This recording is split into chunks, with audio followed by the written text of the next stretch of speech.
안녕하세요. 초등학교 입학을 앞둔 학부모님들 이렇게나마 만나 뵙게 돼서 정말로 반갑습니다. 네, 처음 초등학교 입학을 앞두고 있는 어머님들, 아버님들 많이 긴장되시죠? 예, 많이 가본 길이기는 하나 우리 아이가, 우리 자녀가 그 길을 걸을 때 예상되는 여러 가지 어려운 점들, 또 그 어려운 점을 어떻게 하면 부모로서 대처해 줄 수 있을까 고민들 많이 하실 거라고 생각을 합니다. 오늘 제가 미리 올려주신 질문들을 통해서 제가 아는 범위 내에서 성실하게 답변을 해보도록 하겠고요. 저는 서울정예학교 수석교사로 있었던 이성애라고 합니다. 다시 한번 인사드리겠습니다. 안녕하세요. 네, 첫 번째 질문은 입학 전에 미리 구입해야 할 준비물은 어떤 것이 있나요? 라고 질문을 올려주셨어요. 예, 준비물, 뭐 책가방입니다. 뭐 신발 주머니입니다. 이런 것들보다 저는 어머님들이 꼭 기억을 해 주셨으면 좋을 만한 것들에 대해서 이야기를 해보도록 하겠습니다. 예, 각종 감염병 예방접종 점검 을 하셔야 합니다. 통합 시스템으로 연계가 되어 있기는 하나 누락되는 경우가 있거든요. 자, 질병관리청의 예방접종 도우미라는 정보 검색, 예방접종 검색 사이트에 들어가시면 이런 화면이 뜨실 겁니다. 그러면 이 안에 예방접종 관련 서비스, 그리고 또 국가예방접종 지정기관, 의료기관 찾기라는 가 뜹니다. 이것을 가지고 우리 아이가 예방접종이 잘 되어 있나?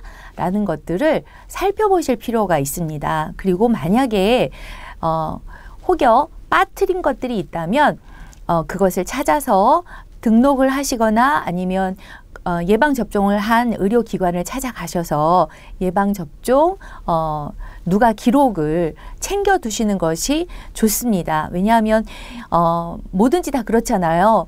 모든 것들을 다 잘 관리하고 있는 시스템이기는 하지만 혹여 우리 아이들이 누락이 되는 부분들이 있거든요. 그것들을 꼭 챙겨보시기 바라고요.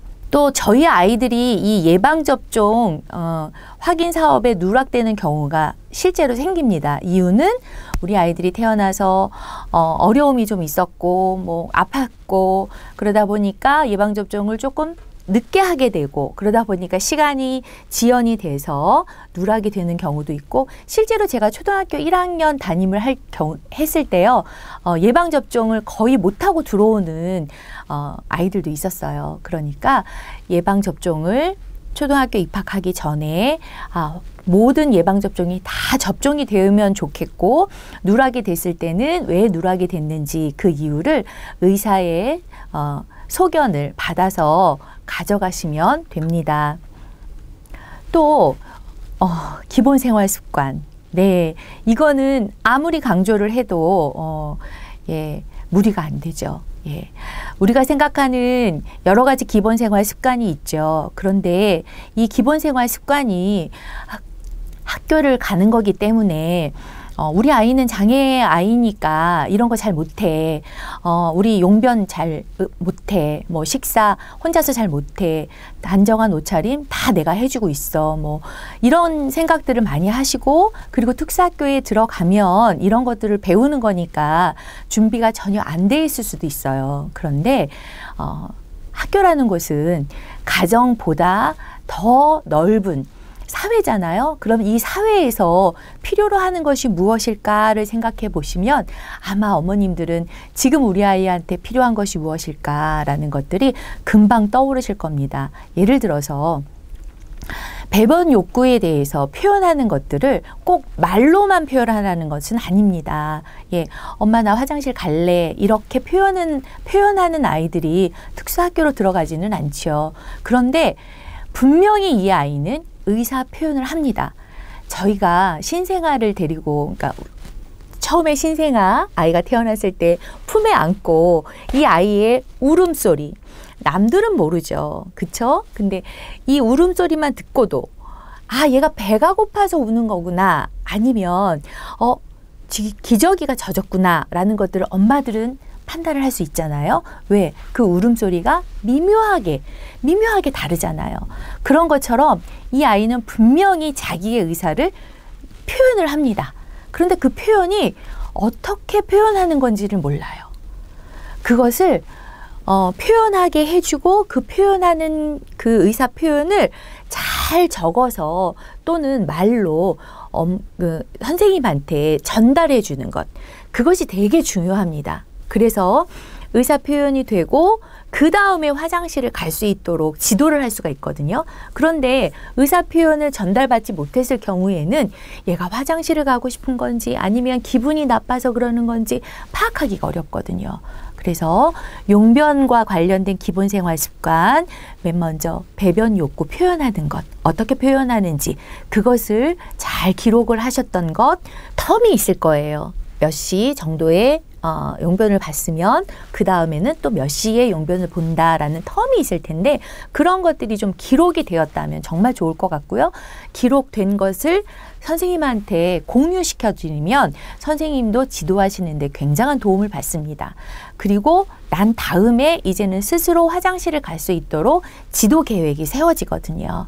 그리고 또 집에서 규칙적으로 용변을 볼 수 있도록 훈련을 시켜주시면 정말 좋습니다. 이유는 우리 아이만이 아니라 한 학급에 6명의 아이들이 있다 보니까 굉장히 쉬는 시간마다 아이들 화장실 데려가는 것들이 굉장히 큰 일이거든요. 왜 6명을 일일이 다 데리고 가다 보니까 만약에 텀이라던가 이런 것들을 모르는 상태에서는 쉬는 시간마다 아이들 6명을 다 데려가야 되거든요. 그런데 그런 거 아니고 텀도 알고 표현하는 방법도 알고 그러면 계획적으로 뭐 1교시 끝나고 난 다음에 누구를 데려가는 이런 것들 스케줄도 짜지만 꼭 소변만 보는 게 아니고 대변을 보는 아이들도 있거든요. 그러면 그게 생활 리듬이기 때문에 훈련을 시키면 가능해지더라고요. 아침에 일찍 일어나서 대변을 보는 경우도 이제 훈련을 시키고 아니면 방과 후에 뭐 집으로 갔을 때 그러면 저희가 12시간마다 그렇게 매번 가서 대변을 보진 않잖아요. 그러니까 하루에 뭐 한 번을 보든 두 번을 보든 그런 것들을 좀 집에서 볼 수 있는 훈련을 시키면 학교에서는 조금 더 다른 교육활동 으로 시간을 잘 계획할 수 있는 도움을 받게 됩니다. 그런 부분 잘 유념해 주시고요. 그리고 이제 두 번째, 식사입니다. 예. 우리 아이들 스스로 밥 먹는 아이들도 물론 있지만 그렇지 못한 아이들이 특수학교에는 좀 많이 있습니다. 그러다 보니까 숟가락을 사용해서 밥을 먹는 경우 너무너무 수월해요. 근데 숟가락을 사용하지 않으려고 하는 아이부터 또 반찬 투정, 그 다음에 내가 먹는 것들만 꼭 먹겠다고 고집 부리는 아이들 많거든요. 그런데 우리들이 가정에서 만약에 식사 도구를 사용하는 방법을 조금이라도 훈련을 시켜주시고 또 밥을 바닥에 앉거나 누워서 먹거나 이런 게 아니라 식탁에서 딱 앉아서 먹는 훈련들을 좀 시켜주시면 그것이 학교에서는 다른 친구들하고도 같이 한 자리에서 밥 먹을 때 되게 편안하게 식사가 되는데 그렇지 않고 고집 부리고 방바닥에 앉아서 먹겠다, 먹여달라 이렇게 실갱이를 벌이기 시작을 하면 되게 어려움이 됩니다. 그러니까 식사 도구를 사용해서 또 골고루 먹는 그리고 또 집에서도 학교에서는 급식판을 사용하잖아요. 그러니까 이제 작은 급식판 정도 준비하셔서 그걸로 사용하면서 식사 지도를 해주시면 좋을 것 같고요. 그리고 보통 특수학교는 저학년 아이들 같은 경우는 교실로 급식대가 올라오는 경우도 있지만 점점 학년이 올라갈수록 이제 식당에 가서 줄 서서 급식판을 받게 됩니다. 그러다 보니까 줄 서서 내 차례가 되는 기다림이 되게 중요하거든요. 그런 것들도 한번 아빠 먼저, 그 다음에 엄마 거, 그 다음에 뭐 누나나 형이나 뭐 이렇게 먼저 주고 그 다음에 다 같이 앉았을 때 숟가락을 드는 정말 우리 예전에 밥상머리 교육이라고 그랬잖아요. 그런 것들을 해왔던 그거를 그대로 집에서도 계속 훈련을 해주시면 좋지 않을까 싶습니다. 요즘은 못하니까 내가 다, 흘리니까 내가 다. 그거보다는 흘려도 내가 본인이 할 수 있게. 부모님이 해주시는 것보다는 이제는 학년기로 올라가니까 지저분하게 먹든 뭐 어떻게 먹든 스스로 자기가 먹을 수 있는 그런 기본 생활 습관이 저희 아이들한테는 더 중요할 거라고 저는 생각을 합니다. 또 단정한 옷차림입니다. 예, 뭐 옷 단추 끼고 하는 거 그거 별로죠. 못하죠. 네, 못합니다. 그런데 그것을 시도라도 하는 것과 다 입혀주는 거는 어마어마한 차이입니다. 그래서 옷을 벗고 또 그 벗은 옷을 이제 외투 같은 경우에는 옷걸이에 걸어서 이렇게 사물함에 이렇게 꽂게 되어 있거든요. 그런 것들이 바로 저희들이 하는 교육 활동입니다. 집에서도 그런 교육 활동들을 이렇게 단정한 옷차림을 하기 위한 과정들을 하나하나 쪼개서 과제 분석이라고 하죠. 저희들이 과제 분석을 해서 옷을 입는 것보다 벗는 게 조금 더 빠를 수도 있고, 그러면 벗는 것부터 훈련을 시키고, 그리고 팔을 넣는 거 하나라도 넣는 것, 그 다음에 양쪽 팔을 다 넣는 것, 그리고 난 다음에 다시 단추를 채우는 것, 그거 하나하나가 단정한 옷차림으로 이 성인이 됐을 때 자기 스스로 살아가는, 자립해서 살아가는 기술들이잖아요. 생활 기술이라고 하죠. 그런 것들을 하나씩 하나씩 배우고 연습하고 반복하는 것, 그런 것들이 되게 중요하잖아요. 그 기본 생활 습관을 한번 길러주시면 어떨까 싶고요. 또 신발을 신고 많이 활동을 하기도 하지만 집에서 신발을 신지 않듯이 저희들이 교실에서는 뒹굴기도 하고 막 뛰기도 하고 하는 공간이에요. 교실이 마치 밥을 먹는 식당이 되기도 하고, 또 수업만이 아니라 밥을 먹는 식당이 되기도 하고 놀이활동 공간도 되기도 하고, 그래서 실내화를 많이 신켜요. 왜냐하면 먼지나 이런 것들이 저희들이 건강이 좀 약하잖아요. 그래서 먼지나 이런 것들을 조금 적게 하기 위해서 실내화를 갈아 신기거든요. 그러면 이제 실내화를 갈아 신는 그것도 기본 생활 습관에 단정한 옷차림을 하기 위한 기술이거든요. 그러니까 실내화 갈아 신고, 그 다음에 교실에서는 꼭 실내화를 신는 거야, 실외화, 신발을 신는 게 아니야 라는 그 훈련도 포함이 됩니다. 그리고 요즘은 가정에서 내 아이 하나잖아요. 그러니까 하나나 둘이기 때문에 그냥 뭐든지 다 내 거야. 그리고 누나 거든 형 거든 그냥 내가 가지면 돼 라고 생각하는 아이들이 많이 있죠. 그런데 이런 모든 게 다 내 거라고 했던 아이가 학교에 오다 보면 친구 거야, 그리고 나 혼자 노는 게 아니야, 같이 노는 거야, 뭐 블럭이든 뭐 장난감이든 이런 것들도 이렇게 나눠서 같이 사용한다라는 개념이 별로 없을 수가 있어요.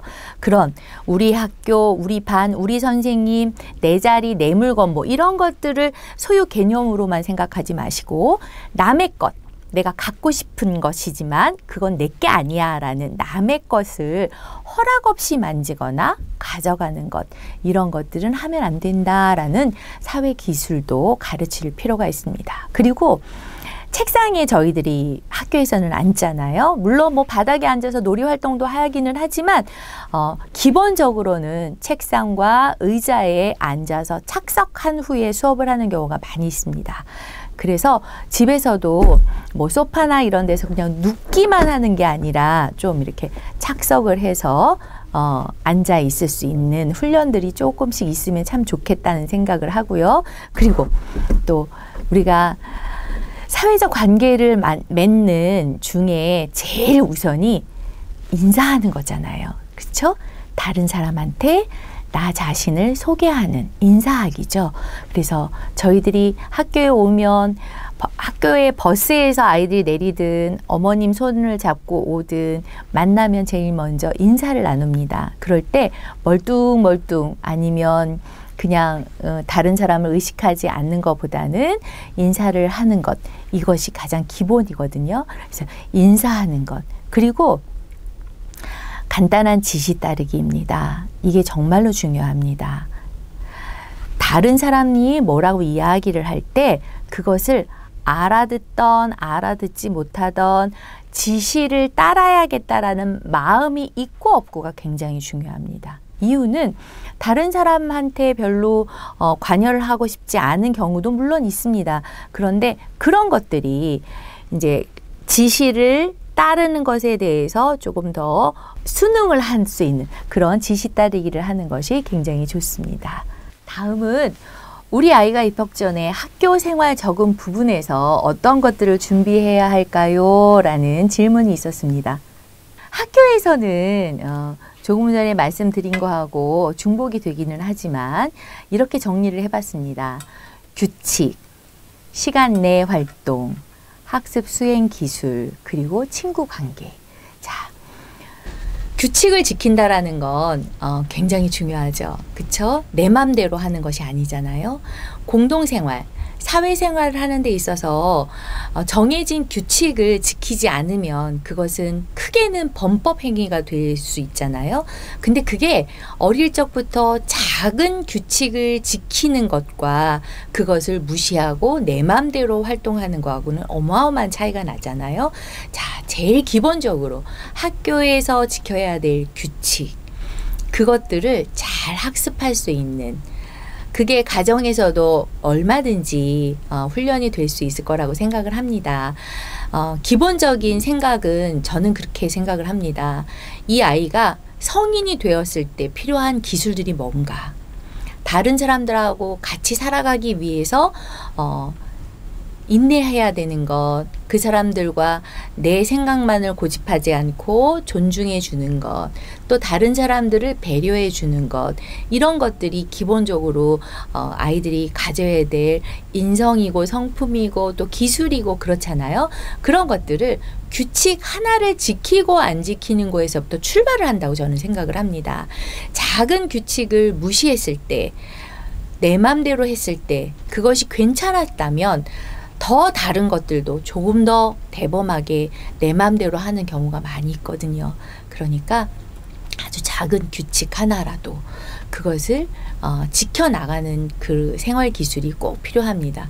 물론 자기 루틴대로만 활동을 하려고 하는 우리 친구들도 물론 있습니다. 그런데 그 루틴대로 움직이는 것을 다른 사람들한테 폐가 되지 않는 한 그것을 지키는 것은 괜찮죠. 그런데 그게 만약에 다른 사람들한테 폐가 된다라는 것, 제가 폐가 된다라는 건 그런 거예요.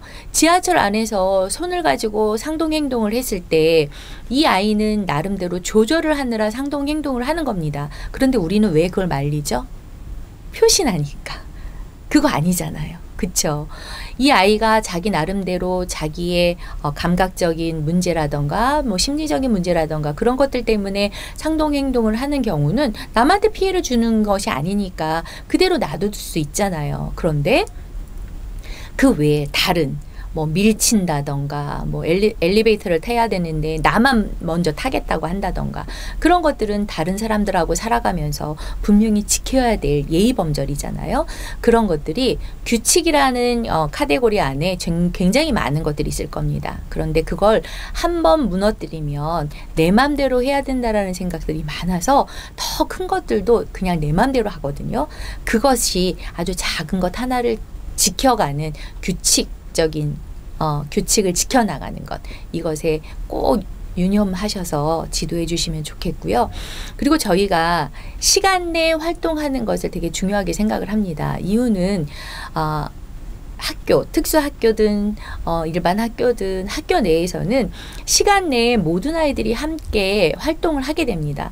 그런데 너무 느린 경우도 있고 굉장히 빠른 경우도 있죠. 그거는 아이에 따라서 달라지긴 하지만 이것도 습관화되어서 길게 늘어지는 아이들도 물론 있거든요. 그리고 아무렇게나 빨리 해버리고 그리고 내가 해보고 싶은 것들을 하고자 하는 그런 성향도 길러지는 것 같아요. 그러니까 시간 내에 다른 아이들하고 같이 활동할 수 있도록 너무 느리지도 않고 너무 빠르지도 않고 그렇게 시간 내 활동하는 것도 생활 기술입니다. 그것도 필요하고요. 그리고 학습 수행 기술 안에는 정말 많은 것들이 들어 있습니다. 자, 연필을 잡죠. 예, 필기 도구를 잡습니다. 저희가 꼭 연필을 잡고 글씨만 쓰는 게 아니잖아요. 연필을 잡는다라는 거는 손의 근육, 작은 근육에 힘을 길러줄 수도 있어요. 필압이 어느 정도 있어야 글씨를 쓸 수 있거든요. 물론 꼭 글씨로만 쓰는 것은 아니고 뭐 요즘은 뭐 타자도 치고 그렇죠. 그런데 이렇게 타자를 치는 것도 어느 정도 힘이 들어간단 말이에요. 그런 힘이 들어갈 수 있는 기술들, 이런 것들이 되게 중요하거든요. 그리고 또 내가 나를 표현할 수 있는 것, 그리고 내가 의사를 표현하는 것, 나한테 의도적인 의사소통을 하고자 하는 욕구가 있다는 것, 의도적인 언어 기술을 또 갖는다는 것, 이런 것들이 되게 중요합니다. 그런 학습, 수행 기술, 이런 것들을 미리미리 준비해 주시면 참 좋겠고요. 연필을 잡는 것에 익숙하지 한 번도 연필을 잡아보지 않은 경우 같은 경우에는 손에 뭔가를 이렇게 쥐어졌을 때 절대로 안 쥐어요. 이렇게 움켜잡는 것만 해도 저희들은 되게 고마워해요. 얘가 그래도 연필을 잡고 있네. 그런데 이 연필을 잡는 것조차 안 하고 손에 뭔가를 들려주기만 하면 던져버리는 아이들이 있습니다. 예, 긍정적인 경험이 아니었을 거라고 저희는 생각을 하는데, 그런 아이들을 학습 안에 끌어들이기 위해서는 연필이라는 것, 필기 도구라는 것, 뭐 크레파스든 뭐든 매직이든 이런 것들을 그래도 손에 들고 있는 것부터 저희들이 출발을 해야 되거든요. 근데 만약에 긍정적인 경험으로 이런 것들이 학교 들어오기 전에 만약에 갖고 있다면 굉장히 다를 거예요. 그래서 학습 수행 기술 또한 유념해 주시면 좋겠고요. 그리고 학교는 혼자서 사는 게 아니잖아요. 다른 학생들하고 같이 어울려서 사는, 정말 꼭 우리가 사회에서 꼭 필요로 하는 관계, 사회성 기술을 배우는 곳인데, 친구와의 관계, 이것을 어떻게 맺는지, 이게 정말로 중요합니다. 그쵸? 내 맘대로 가 아니고 다른 아이들하고 같이 활동할 수 있는 그 친구 관계를 맺는다는 것. 물론 친구를 낯설어하고 싫어하고 나랑 비슷하지 않기 때문에 나를 이해하지 못해서 친구를 처음부터 거부하는 경우도 물론 있지요. 그런데 그런 것보다 그런 것 이상의 우리 아이들과 서로 배려해서 같이 어울려서 놀 수 있는 그 친구 관계를 맺는 것. 그리고 친구 관계를 맺으려면 기술들이 필요하잖아요. 어떤 기술들이 필요하죠? 예, 내가 좋은 것 가서 뺏어오는 게 아니고, 또 장난감 내가 하고 싶으니까 뺏어오는 게 아니고 같이 할 수 있는 것. 그리고 또 친구가 좋아하는 것을 하는 거지, 친구가 싫어하는 거는 나는 하고 싶어도 조금 참아낼 수 있는 것. 이런 관계 기술, 여러 가지 관계 기술들이 있잖아요. 그런 것들을 좀 유념해서 아이들하고 같이 이렇게 잘 정리해서 하나씩 집에서부터 가정에서부터 그렇게 훈련을 시키면 좋지 않을까라는 생각을 합니다. 네. 예, 입학 전 준비로 이제 특수학교에서의 교육 내용은 어떻게 다른가요? 하루 시간표가 어떻게 구성되어 있는지 궁금합니다. 라는 질문을 올려주셨는데요. 예, 특수학교에서의 교육 내용은 기본 교육과정을 운영하고 있습니다. 자, 저희 나라는 국가 수준의 교육과정을 운영하는 나라입니다. 예, 일본이나 몇 안 되죠. 유럽이나 이런 데는 국가 수준, 전체가 다 똑같이 배우는 그런 국가 수준의 교육과정을 운영하지 않죠. 근데 저희 나라는 국가에서 기본 교육과정과 또 공통교육과정, 특수교육 교육과정 안에 이렇게 투 트랙으로 나눠져 있습니다. 이유는 공통교육과정은 일반 교육과정이라고 생각을 하시면 되는데, 그 일반 교육과정을 그대로 우리 아이들이 학교 내에서 적용할 수 없는, 조금 더 생활에 필요한 기술들, 또 생활을 하는데 더 필요한 것들을 위주로 해서 기본 교육과정을 운영하고 있습니다. 기본 교육과정 운영 안에 보면은 체제는 거의 일반 교육과정하고 비슷합니다. 예를 들어서 국어 저희도 있습니다. 사회에 있습니다. 그런데 이제 일반 교육과정은 사회와 도덕으로 나눠지죠. 또 수학, 과학, 실과, 체육, 예능, 음악, 미술 있습니다. 마찬가지로 창의적 체험활동 이렇게 교과, 군과 창의적 체험활동으로 이렇게 나눠져 있는데 일반 교육과정하고 다른 거 초등교육과정 기본 교육과정이 일반 교육과정 초등과정과 다른 점은 영어가 없다는 겁니다. 예, 물론 선택교육과정 고등학교까지 올라가면 이제 생활영어라는 것이 있습니다. 그런데 지금 보시듯이 이제 교과 군이 있고 그리고 창의적 체험 활동으로 나눠져 있는데 교과 군은 1, 2학년 군, 3, 4학년 군, 5, 6학년 군 이렇게 초등학교 과정이 이렇게 두 개 학년으로 이렇게 묶어져 있습니다. 이거는 1, 2학년 군 1학년과 2학년 전체에 학년 군별 총 수업 시수가 있는 걸 보시면 1744시간이라고 나와 있죠. 그러니까 1학년과 2학년 전체에 1744시간이라는 수업을 해야 한다라는 기본 수업 시수까지 저희는 정해져 있고요. 그리고 교과 군 안에서도 국어는 꼭 448시간을 해라. 수학은 256시간을 해라. 바른 생활은 128시간을 해라. 뭐 슬기로운 생활은 192시간을 해라. 즐거운 생활은 384시간을 해라. 그리고 창의적 체험 활동 안에는 안전한 생활 64시간을 꼭 해라 라고 하는 기준을 제시합니다. 물론 이 안에는 밑에 표를 보시면 탄력적으로 편성 운영할 수도 있고 그리고 또 중요 과목을 조금 더 늘려서 30%까지 늘릴 수도 있고 하는 기준이 또 있기는 합니다. 그런데 기본적으로는 이 시수를 저희들이 교육과정으로 운영을 하고 있고 이것을 이제 시간표로 계획을 해서 그러면 일주일에 몇 시간을 해야 되나라는 시간을 계산을 해서 시간표를 짜게 됩니다.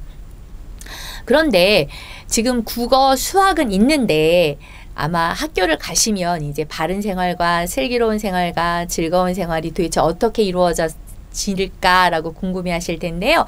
제가 교과서를 조금 이따 보여드릴 거예요.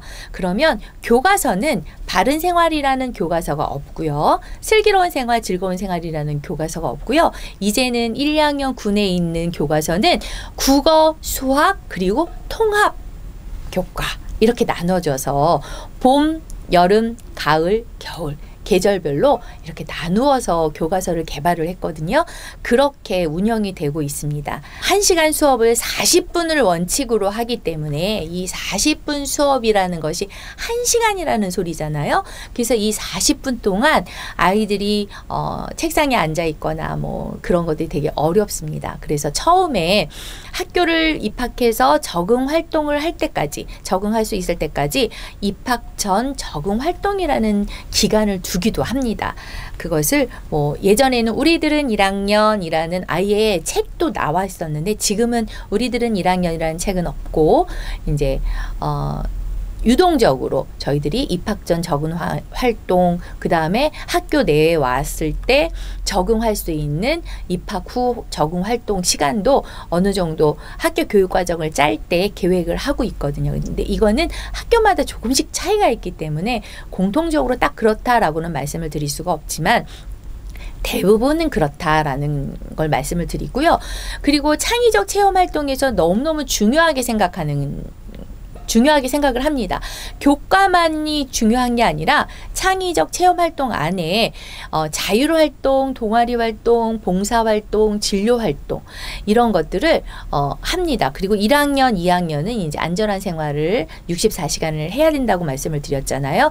이것도 꼭 해야 되는 그런 창의적 체험활동에 속합니다. 제가 교과서를 보여드린다고 그랬는데 자, 국어 이 교과서는 있죠. 그런데 음악 미술은 예능 과목이지만 음악 교과서도 있고 미술 교과서도 있습니다. 그런데 봄, 여름, 가을, 겨울 이렇게 통합 교과서가 있고 이 교과서 안에 이제 즐거운 생활, 슬기로운 생활, 바른 생활이 들어가 있는 거죠. 그리고 안전한 생활도 교과서가 별도로 있습니다. 기본 교육과정 운영을 제가 근무했던 서울 정예학교 시간표를 한번 가지고 와봤습니다. 네, 국어, 사회, 수학, 과학, 체육, 예술. 그래서 초등학교 1학년에서는 국어는 5시간을 하자, 수학은 3시간을 하자, 바른 생활 2시간, 슬기로운 생활 2시간, 그 다음에 즐거운 생활은 7시간을 하자라고 주당 수업 시수를 이렇게 계획을 합니다. 이거는 무슨 소리냐면 일주일 안에 국어를 5번 들어가는 거예요. 수학은 3번 들어가는 거고, 그리고 통합교과로 있는 바른 생활은 2시간, 슬기로운 생활은 2시간, 그 다음에 즐거운 생활은 7시간을 들어간다. 1학년일 경우에. 이거는 예술 활동에 들어있는 음악, 미술 다 들어갑니다. 체육까지. 그래서 즐거운 생활 7시간. 그러니까 체육, 음악, 미술 전부 다 합하면 즐거운 생활 안에 7시간은 굉장히 많은 건 아니죠. 예. 통합이 되어 있기 때문에 그렇고요. 그리고 창의적 체험 활동으로 이제 자율 활동, 동아리 활동, 봉사 활동, 진로 활동을 하고 있는데 그 중에서 이렇게 시수로 주당 시수로 만들어 놓은 거는 학급 봉사, 진로, 학급 활동, 봉사활동, 진로활동을 함께 만들어서 1시간을 한다. 그리고 단체 활동이라고 그래서 이거를 2시간을 한다. 이 단체 활동 안에는 자율활동, 동아리활동 이런 것들이 다 들어가거든요. 그리고 안전한 생활을 주당 1시간을 하겠다라고 해서 계획을 주당 초등학교 1학년 때는 23시간, 초등학교 2학년 때는 또 23시간, 그리고 이제 3학년, 4학년은 26시간, 5학년, 6학년인 경우에는 29시간을 하게 되는 거죠. 그러면 시간표가 어떻게 나올까요? 네. 1, 2학년에서는 월요일, 수요일, 목요일은 4시간씩을 합니다. 그리고 화요일은 5시간을 하고, 그리고 금요일은 6시간을 하죠. 금요일은 조금 힘듭니다. 그래서 1교시부터 6교시까지 있는 초등학교 1학년인데 1교시부터 6교시까지 있어요. 예. 주당 23시간을 해야 총 1년 수업 시수가 나오거든요. 그래서 금요일 날 아이들이 많이 터져요. 예, 실제로 1교시부터 밥 먹고 집에 가야 되는데 밥 먹고 또 앉아 있단 말이에요. 그래서 월요일은 뭐 4시간 하니까 밥 먹고 그냥 집에 가나 보다 해요. 유치원에서도 뭐 방과후를 하기는 했지만 그래도 막 늦게까지 유치원에서 있진 않았잖아요. 그러니까 밥을 먹으면 아이들이 집을 가는 거라고 생각을 하는 것 같아요. 그리고 가방을 챙기면 당연히 집을 가는 거라고 생각을 하는 것 같아요. 그런데 이제 월요일 같은 경우에 4시간을 하고 밥을 먹고 그 다음에 가방을 챙겨서 방과후 활동을 합니다. 왜냐하면 특수학교는 학교 버스가 있잖아요. 그런데 학교 버스를 초등학교 1, 2학년 수업 끝났다고 3, 4학년 수업 끝났다고 한 바퀴 돌리고 그 다음에 중학교 끝났다고 또 한 바퀴 돌리고 이럴 수가 없잖아요. 그쵸? 그러다 보니까 집으로 부모님들이 와서 아이들을 자가 등하교를 시키지 않는 경우는 학교 버스를 이용하게 되는데 그 학교 버스를 이용하려면 나머지 시간들이 있잖아요. 그래서 방과후 활동을 운영하기도 합니다. 또는 돌봄 교실에 이제 학교 때까지 지원을 받기도 합니다.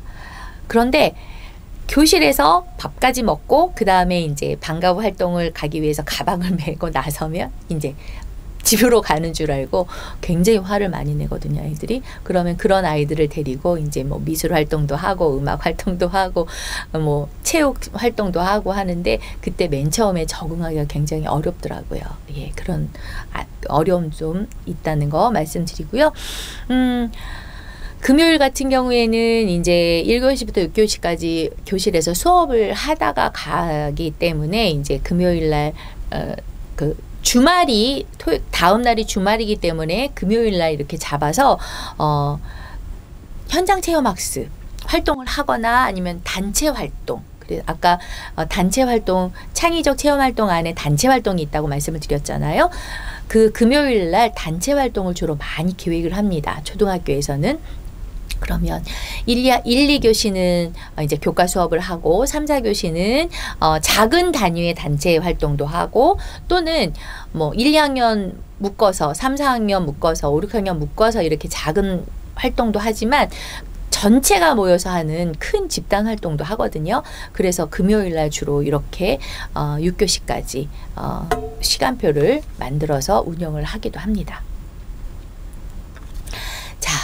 한 학년에는 몇 명 정도 있고 반 구성은 어떻게 되는지 궁금합니다. 네, 이거는 저희들이 결정하는 숫자가 아닙니다. 학급 인원수는 이거는 국가에서 정해진 숫자입니다.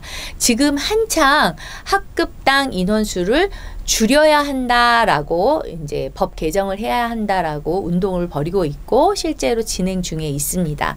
자, 특수학교는 초등학교에서는 한 학급당 6명이 정원입니다. 6명. 그러다 보니까 제가 근무했던 정예학교의 교직원 현황을 보면 뭐 교장 선생님, 교감 선생님, 그 다음에 저 같은 수석교사가 있었고, 그 다음에 초등교사, 중등교사, 보건 선생님, 영양 선생님이 교원으로 들어가 있고, 그 다음에 일반직으로 사무관, 행정실장님을 얘기하고 주무관들도 있고, 그 다음에 교육 공무직이라고 하는 특수교육, 돌봄 강사가 먼저 있고, 그 다음에 특수교육 실무사, 그 다음에 교무 실무사, 교무 행정 지원사, 버스 운전원, 통학 실무사, 조리원, 학교 보안관, 야간 당직 모두 교육 공무직입니다. 수업을 하시는 분들은 아니지만 특수학교가 운영이 되기 위해서 필요한 지원들이 되게 많잖아요. 그것들을 함께 하시는 교육 가족들입니다. 교원뿐만이 아니라 행정적인 일반직도 있고 그리고 교육 공무직도 있다라는 것. 그리고 또 기타라고 그래서요. 시각장애 교사가 있으면 그 시각장애 교사를 보조하는 보조원도 있고요.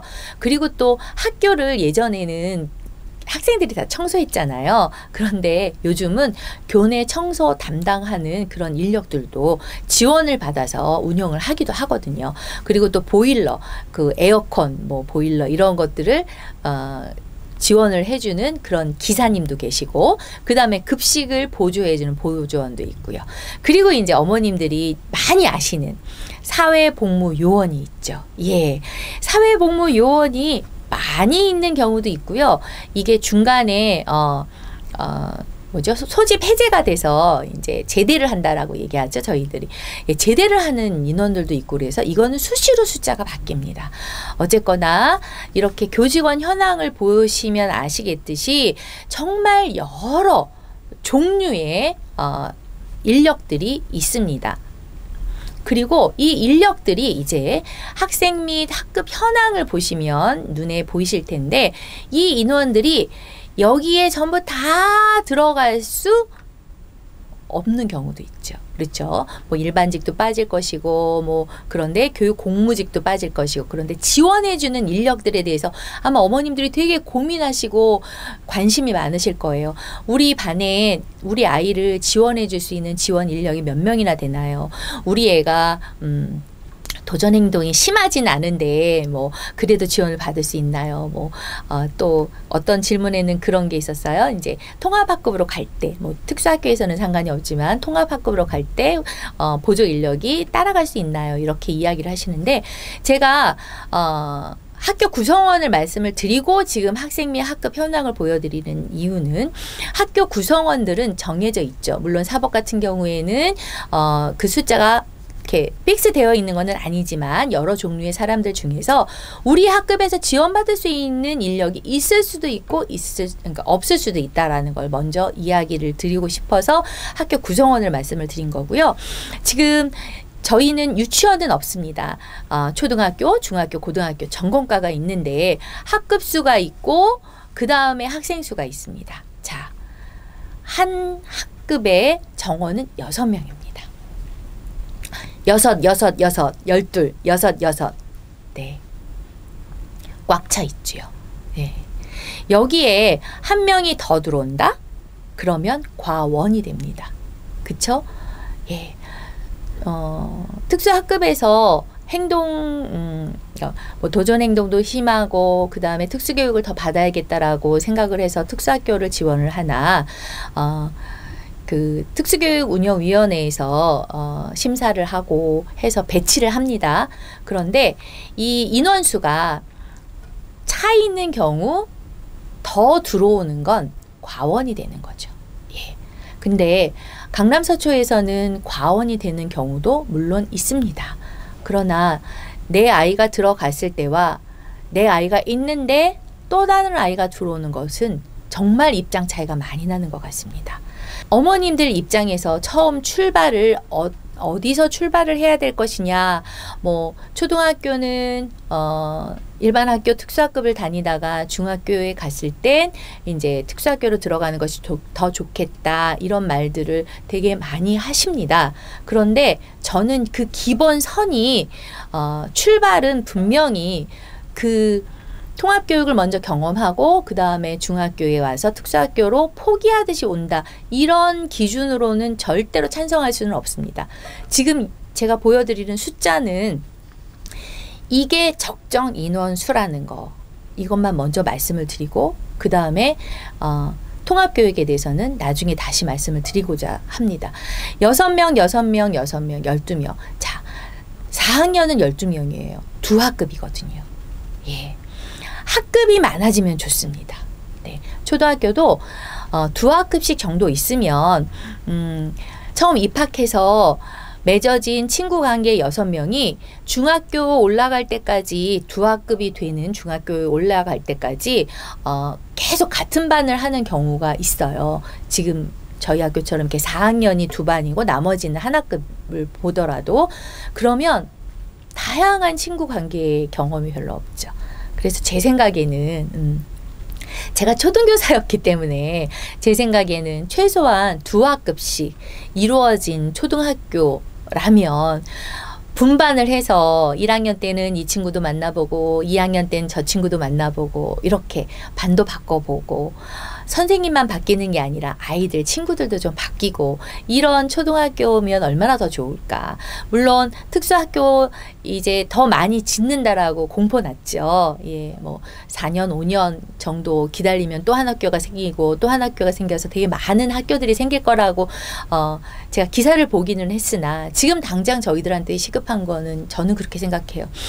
한 학년에 두 학급 정도씩만 있어도 좀 더 장점이 많지 않을까라는 생각. 그리고 선생님들도 이제 동학년 수업을 하게 되잖아요. 그러면 이제 지금은 초등학교 1학년부터 6학년까지 다 같이 하는 활동들도 하고 뭐 1, 2학년 묶어서 단체 활동도 하지만 그냥 한 학년 수준에서 단체 활동도 이루어질 수 있잖아요. 그래서 저는 두 학급씩 있으면 참 좋지 않을까라는 희망을 가져봅니다. 그런데 이제 중학교에 올라가면요. 여기 보시듯이 뭐 세 학급, 두 학급, 세 학급 막 이렇게 늘어납니다. 그리고 고등학교도 이제 세 학급, 두 학급 이렇게 보통 두 학급 이상이거든요. 그리고 이제 전공과는 더 많이 늘릴 수는 없어요. 예, 그래서 한 학급이었다가 이제 두 학급으로 늘어나서 굉장히 많은 아이들이 지금 전공과에 있는데 전공과의 취지를 살려서 학생들의 직업교육이 이루어지면 참 좋겠으나 그러지 못하는 교육과정을 보면 좀 안타깝기도 하고요. 그리고 고등학교 3학년까지 학년기를 마치고 난 다음에는 어쨌든 사회로 나가야 되잖아요. 그쵸? 그 사회로 나갈 수 있는 그 생활 기술이나 학교 교육을 12년간 정말 열심히 받아서 그리고 그 전에 유아교육, 유치원 교육까지 열심히 받아서 고3을 졸업하고 난 다음엔 학교에 머무르는 것이 아니라 사회로 나갈 수 있는 이 사회가 변화가 돼야 되지 않을까. 정말 다행인 거는 발달장애인이 다닐 수 있는 대학들이 굉장히 많이 늘어났더라고요. 예. 그 대학들을 보면서 정말 기쁜 마음인데 그 대학 커리큘럼들도 물론 많이 바뀌어야 되긴 하지만 일단 양적으로 늘어났다라는 건 질적인 변화가 올 수 있다고 저는 생각을 하거든요. 그래서 전공과를 늘리는 것보다는 사회기관 쪽에서의 여러 가지 혜택들 그리고 지금은 발달장애인의 성인기 그 성인기에 우리 아이들이 받을 수 있는 평생교육, 학교 교육을 마치고 그 다음에 자기가 할 수 있는 즐거운 일을 하면서 그 다음에 또 다른 배움의 길이 더 많은 평생교육 쪽으로 눈을 저희들이 돌려야 되지 않을까라는 작은 희망을 한번 품어봅니다. 네. 그리고 시설도 이렇게 있습니다. 이 시설을 말씀을 드리는 건 학교에 오면 이러이러한 그 프로그램들, 뭐 체험 활동들을 하기 위한 이러이러한 것들이 있다라는 걸 말씀드리기 위해서 설명을 드리면 보통 교실이 있습니다. 그리고 저희는 돌봄 교실이 세 학급이 있었습니다. 그리고 직업교육실이라고 해서 중학교부터 직업과 관련된 여러 가지 그 교과목에서 할 수 있는 것도 있고 전공과들도 또 같이 이용하는 직업교육실도 있고요. 그리고 특별실이라는 것들이 조금 많이 있습니다. 뭐 음악실, 미술실, 컴퓨터실, 도서실, 조리실, 놀이연습실, 일상생활 훈련실, 예, 놀이활동실, 감각운동실, 강당, 자료실, 자유놀이실, 체력단련실, 자료제작실, 물놀이실, 여가문화체험관, 요리교실, 상담실. 되게 많죠. 예, 이런 것들이 수업 시간에도 이용이 되어지고 또 단체 활동을 할 때도 물론 이용이 되어지고 그러지만 이제는 여가문화체험관이라고 하는 특별실들도 갖추고 있습니다. 아마 지금 막 개교를 한 새로 개교가 된 서진학교나 뭐 나래학교나 이쪽의 학교들은 그 특별실이 서울 정예학교보다 훨씬 더 많은 걸로 제가 알고 있습니다. 가면 너무 부럽더라고요. 정말 많은 특별실을 가지고 있어서. 그런데 학급이 늘어나게 되면 보통 교실이 많아지고 그리고 특별실은 줄 수밖에 없죠. 예, 같은 공간 안에 여러 가지 교실들이 제한되어 있으니까. 그래서 특수학교를 경영하시는 뭐 관리자님들은 생각하시기에 특별실을 조금 많이 늘려서 아이들이 좀 더 질 높은 교육 활동을 하는 것. 이것을 더 우선적으로 생각하실 수도 있어요. 그쵸? 한 학급이 더 늘어나서 학생들이 특수학교에 더 많이 들어오는 것보다 들어와 있는 우리 아이들 조금 더 활동적으로 할 수 있는 특별시들을 더 많이 만드는 것. 그것이 더 질 높은 교육이라고 생각할 수도 있습니다. 그렇죠? 아까는 제가 초등학교 교사의 입장에서 말씀을 드린 거였고 지금은 이 시설을 보면서 이야기를 하는 것입니다. 그래서 특수학교라는 것은 교실이 많아질 수도 있지만 특별실이 더 필요한 곳이기도 하고 또 어느 교육을 더 추진해서 교육 활동을 하는 것이 더 좋은지 그거는 제가 생각하는 것과 또 다른 부분이 생각하는 게 차이가 좀 있으니까 제가 드리는 말씀은 제 개인적인 의견이라는 것 예, 참고해 주시기 바랍니다. 자, 이제 입학을 했습니다. 입학 전 준비였고 이제 입학을 했습니다. 입학 후에 개별화 교육 계획이 진행된다고 들었는데 네, IP는 우리가 유치원 교육을 받으면서도 늘 해왔던 이야기죠. 예. 그런데 제가 따로 준비해야 할 부분이 있을까요? 예. 어머님들 유치원에서 뭐 어린이집에서 IP 짜실 때 따로 뭐 준비해서 나가신 건 없잖아요. 그쵸? 특수학교에 들어온다고 해서 이게 또 다른 것들이 있는 건가? 그거는 아닙니다. 물론. 그런데 제가 아까 서두에 말씀드렸듯이 공유. 우리 아이의 특성, 우리 아이의 표현 방법 이런 것들이 IP를 짜면서 서로 공유하는 출발점이 될 거라고 저는 생각을 합니다. 그래서 기록 같은 것들이 있으면 정말 좋아요. 우리 아이는 배변 표시를 어떻게 합니다. 우리 아이는 배변 텀이 이렇습니다. 라고 하는 것. 그리고 또 우리 아이가 좋아하는 건 이런 행동을 합니다. 이런 몸짓을 합니다. 우리 아이가 싫어하는 건 이렇게 내는 소리는 굉장히 싫어하는 겁니다.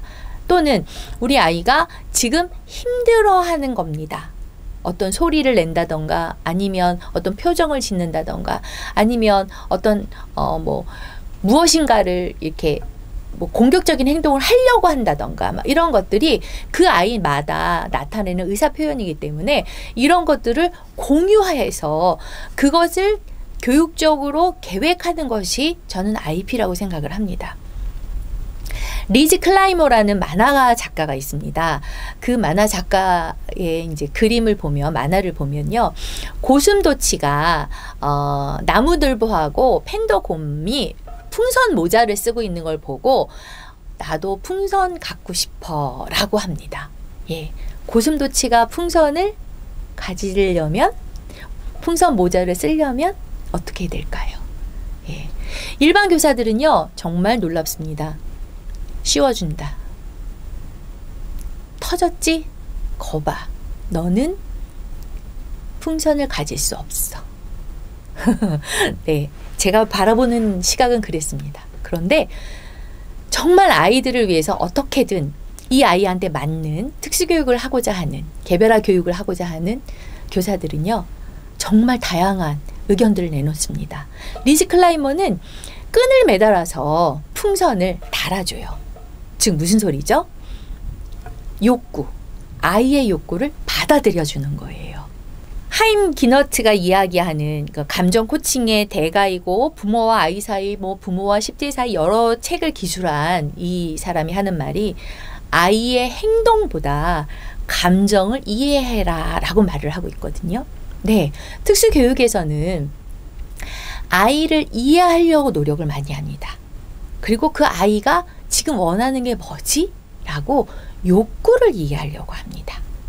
예, 저는 이 공유라는 것이 아이가 갖고 있는 강약점이 물론 있습니다. 그것을 전부 다 알고 서로 공유해서 이것이 학교 내에서 서로 공유가 돼서 그것이 이 아이가 성장하는 데 필요한 재료들이 된다고 저는 생각을 하거든요. 제가 경험 하나를 말씀을 드리면 저희 아이들 안에 이제 그 위험한 행동들을 하는 경우가 좀 있습니다. 뭐 도전 행동, 뭐 문제 행동, 지금은 문제 행동이라는 말도 안 하고 그냥 반응 행동 이런 여러 가지 용어들을 쓰는데 어쨌든 저희 안에 교사들끼리 공유하는 아이들만의 그 금기어들, 뭐 또 금기해야 될 행동 이런 것들을 서로 공유를 합니다. 왜냐하면 그 아이가 혹여 화를 내거나 그래서 등교하면서 화를 내기 시작해서 하루 종일 수업을 망칠 수는 없잖아요. 그래서 저희들이 그걸 공유하거든요. 근데 제가 분명히 알고 있었어요. 금기어를. 기다려. 이게 금기어라는 걸 알고 있었거든요. 그런데 등교 맞이를 하려고 이제 버스에서 내리는 아이들을 이렇게 기다리고 있다가 담임 선생님이 오셔서 이렇게 데리고 가야 되는데 아직 담임 선생님이 안 내려오셨더라고요. 그래서 순간 어머 누구야 어서 와. 담임 선생님이 아직 안 내려오셨는데 조금만 기다려. 이랬다가 안경 날라갔습니다. 분명히 금기어를 알고 있었는데 제가 왜 순간 그런 말을 했을까요? 예. 순간 어머 미안해 라고 얘기를 했는데 사실은 도전 행동이 나왔을 때 제가 미안해 라고 이야기하는 것도 사실은 적절한 대응은 아니었습니다. 그런데 제 머릿속엔 네가 금기어 이게 기다려라는 걸 싫어하지 근데 내가 왜 그 얘기를 했을까라는 그래서 미안한 마음에 미안해 라는 말을 했는데 예 이런 금기어들이나 특성이나 이런 것들을 서로 공유하거든요. 이 공유하는 것이 바로 IEP를 계획하면서 그 안에 이 아이에 관련된 교육 전문가들 뿐만이 아니라 부모님들이 제일 전문가이시니까 부모님들의 이야기를 통해서 IEP를 계획을 하는 거거든요. 그래서 IEP를 하기 위해서는 제일 중요한 것 공유라는 것. 그리고 또 저희들이 잘 모를 수가 있습니다. 예를 들어서 굉장히 얘가 화가 났어요. 그런데 좋아하는 게 있단 말이에요. 뭐 곰 인형을 좋아한다던가 부드러운 촉감 이런 것들을 되게 좋아한다라고 생각할 수 있거든요. 그런 것들을 미리 알려주시면 또 좋아하는 활동 뭐 색칠하기 뭐 이런 것만이 아니라 제가 어떤 그 경험을 말씀을 드리자면 줄 세우기를 되게 좋아하는 친구가 있었어요. 예. 책도 세우고 기차도 세우고 그래서 이렇게 줄을 세우면서 이렇게 누워서 그거를 바라보는 거예요. 근데 그 바라보는 그 표정이 너무너무 행복한 거예요. 예. 그런 것들을 지금 기분이 안 좋아서 어떻게 자기 스스로 정리가 안 되는 경우에 이 아이가 정말로 행복해하는 활동 그런 것들을 제시할 수 있잖아요. 그쵸? 또 좋아하기만 하는 게 아니라 잘하는 것을 또 하게 할 수 있잖아요. 그러면 위기 상황을 미리 대처해서 긍정적인 행동을 지원하는 거거든요. 그러기 위해서는 장점도 분명히 알아야 돼요. 예. 그래서 개별화 교육 계획을 할 때, 세울 때 이런 공유되는 그 정보 안에는 장점 그리고 어떻게 하면 이 아이가 수업을 할 수 있는지 그리고 어떤 식으로 수업을 하는지 그러니까 어떤 식으로 공부를 하는지 어떤 식으로 배우는지 하는 여러 가지 방법적인 면들 그런 것들도 들어갈 수 있습니다. 그리고 지금 당장 필요한 게 뭔지 급선무가 뭔지 그거를 먼저 저희들이 파악을 하는 거죠. 예. 국어 수학 수업보다 더 먼저 이 아이가 알아야 될 것들이 있단 말이에요. 사회생활을 하기 위해서는 정말 시급한 문제들이 있거든요. 그런 급선무는 뭔지, 그리고 이 아이의 선호, 그 다음에 기피하는 것, 이런 것들을 저희들이 다 정보들을 내놓고, 자, 제일 먼저 저희들이 교육을 해야 되는 것이 무엇인가. 교육 활동으로 교육 과정을 해서 진도표를 짜고 하는 것들도 있습니다. 그걸 놔두고 그 다음에 개별화 교육을 세우는데, 이 개별화 교육 안에는 여러 가지 교과 내용들보다 급선무인 것이 무엇인지, 그리고 또 선호하는 것, 아이의 특성인 거죠. 아이와 관련된, 직접적으로 관련된 내용들인 거죠. 그런 것들을 잘 정리를 해서 이걸 누가 지원할 것이냐도 해당이 됩니다. 누가 지원을 할 것이냐. 예. 학부모님들이 지원을 해주실 수도 있고, 교사가 지원을 해야만 하는 것도 있을 수 있고, 아니면 방법적인 면에서 안정감을 추구하는 아이들 같은 경우에 감각적으로 되게 예민하거나 그런 아이들에게 무거운 조끼 같은 거를 이렇게 입혀서 이렇게 좀 차분하게 가라앉히는 경우도 있잖아요. 그런 방법적인 것은 무엇을 쓸 것인지. 착석하는 게 너무 어려운 게 억지로 착석을 시키는 것이 물론 아닙니다. 그런데 지금 막 불안해서 착석이 잘 안 되는 경우에 도와줄 수 있는 방법은 무엇인지. 어깨에, 그러니까 무거운 감각 통합에서 쓰는 그런 교구나 교재나 기구나 이런 것들만이 아니라 우리 주변에서 사용하는 그런 것들도 이렇게 어깨 안마하는 거 있잖아요. 그런 것들도 이렇게 조금 눌려진단 말이에요. 그런 거를 어깨에 이렇게 이렇게 온열기처럼 된 거를 따뜻한 거를 이렇게 올려놓으면 애가 좀 안정을 취한다고 그럴 수 있어요. 그런 특징적인 것들이 부모님, 담임선생님, 새로 만나, IEP는 분명히 새로 만나서 저희들이 짜게 되는데, 사실은 전 담임선생님한테 정보를 듣는다 하더라도 실제로 그것이 얘한테 정말 그런가라는 거는 고민해 볼 필요가 많이 있는 정보들이거든요. 근데 엄마들이 전하는 정보는 정확하지 않아요. 그러니까 1학년 때 IEP를 짤 때는 엄마의 정보, 학부모님의 정보들이 정말로 중요한 출발선이 될 수 있거든요. 그런 것들이 기록이 됐다면 훨씬 더 좋지 않을까라는 생각이 들어서 IEP에 대해서 말씀을 드렸습니다. 그리고 꼭 알려주세요. 기피하는 게 뭔지, 그리고 좋아하는 게 뭔지. 꼭 알려주세요.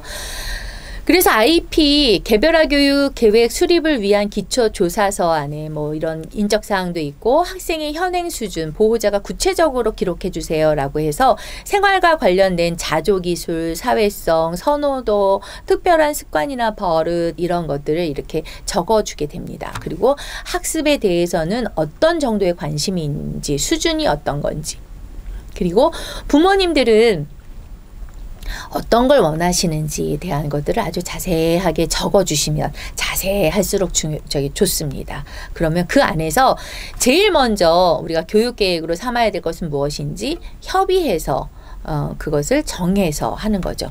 그리고 개인정보 수집 이용 사항을 이렇게 저희들이 이렇게 받아 놓습니다. 보호자들한테. 근데 이게 가끔 우리 애는 개인정보 동의 안 하겠어. 수집 이용 동의 안 할래. 우리 애가 이렇게 드러나는 건 난 별로 원치 않아. 이렇게 해서 표시를 안 하는 부모님들도 물론 계세요. 그러면 제가 정말 이 시간만큼은 제가 부탁을 드립니다. 이 아이의 정보를 외부에다 막 노출시키겠다는 게 아니고요. 학교 활동 사진이라던가 이런 거 사진들이 저희들이 막 찍잖아요. 제가 초등학교 체육 행사를 하는데 정말 땀이 비 오듯 쏟으면서 사진을 정말 열심히 찍었습니다. 한 아이의 장면 하나하나를 찍으려고 정말 많이 뛰어다녔거든요. 근데 그 장면을 포착하기가 되게 어려워요. 우리 아이들이 카메라를 잘 보는 것도 아니고, 그리고 다른 친구들하고 정말 긍정적인 그런 상호작용을 하고 있는 장면들 하나하나가 너무 소중한데, 그거를 찾고 그거를 잡아내는 것이 되게 어렵거든요. 그래서 열심히 하루 종일 찍었습니다. 근데 개인정보 수집 이용 동의를 안 한 아이들을 거기서 다 출연해야 되는 거예요. 그러면 나중엔 뭐 우리 반 활동 이렇게 했습니다라고 이렇게 예쁜 선생님들이 이제 교육 자료로 우리가 이때 이런 활동들을 했잖아. 이때 기분은 어땠어? 우리가 이 활동들을 하면서 옆에 있는 친구는 어땠어? 라고 수업 자료로 쓰거든요. 근데 개인정보 수집 동의 안 하시거나 그러면 얼굴을 찍었으나 얼굴을 찍은 자료를 활용하지를 못해요. 그런 어려움이 좀 있습니다. 그리고 학교에서 개인정보를 가지고 어디 뭐 외부에다 이렇게 막 올리고 뭐 이런 거는 아니잖아요. 그래서 물론 신뢰를 해달라는 부탁인 거죠. 학교에서 하는 모든 활동들은 신뢰를 해주시고 믿고 맡겨주시는 것. 그것이 개별화 교육을 계획하면서 제일 중요한 것 같아요.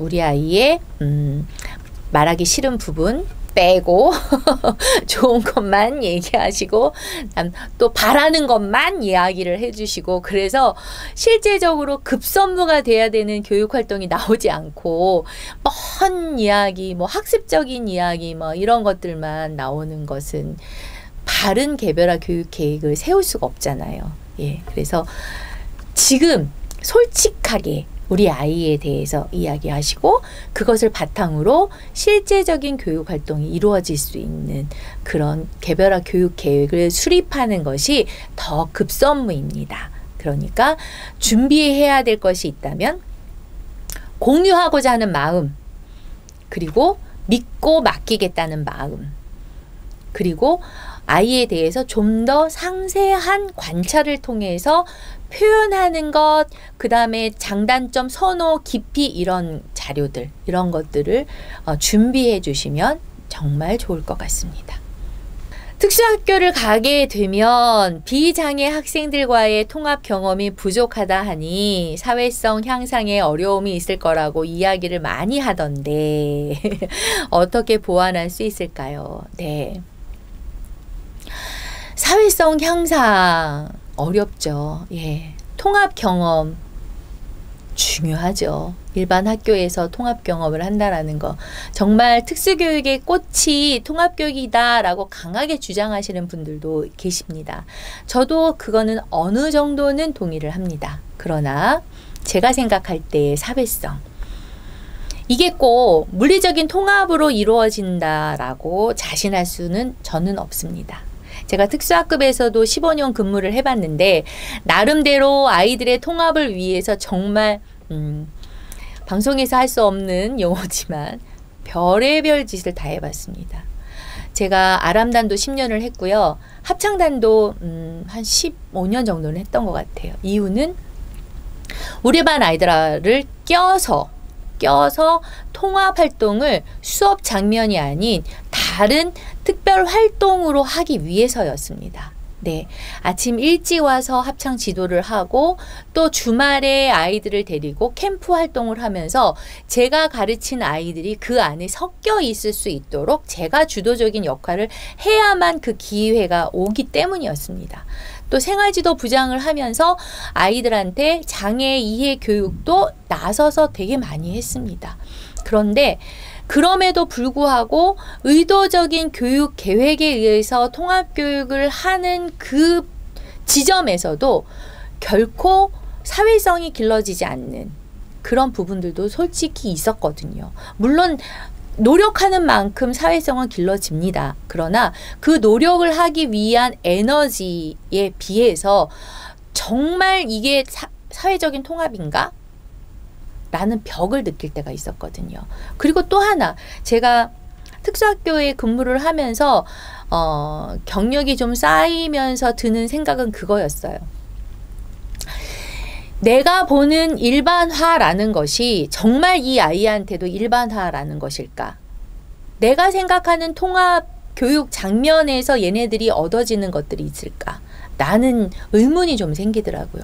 어떤 아이들은 성향에 따라서 많은 친구들 속에 들어가면 너무너무 힘들어하는 아이들이 있습니다.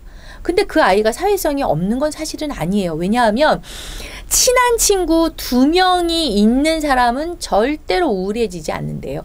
친한 사람한테 자기의 모든 속마음을 다 이야기를 하기 때문에 그렇답니다. 그런데 많은 친구들을 갖고 있는데 되게 우울한 사람이 있대요.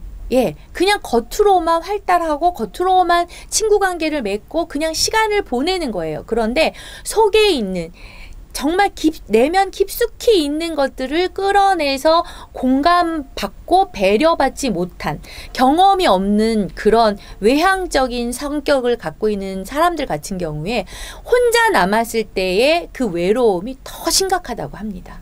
저는 특수교육도 그렇지 않을까라는 생각을 하는 거거든요.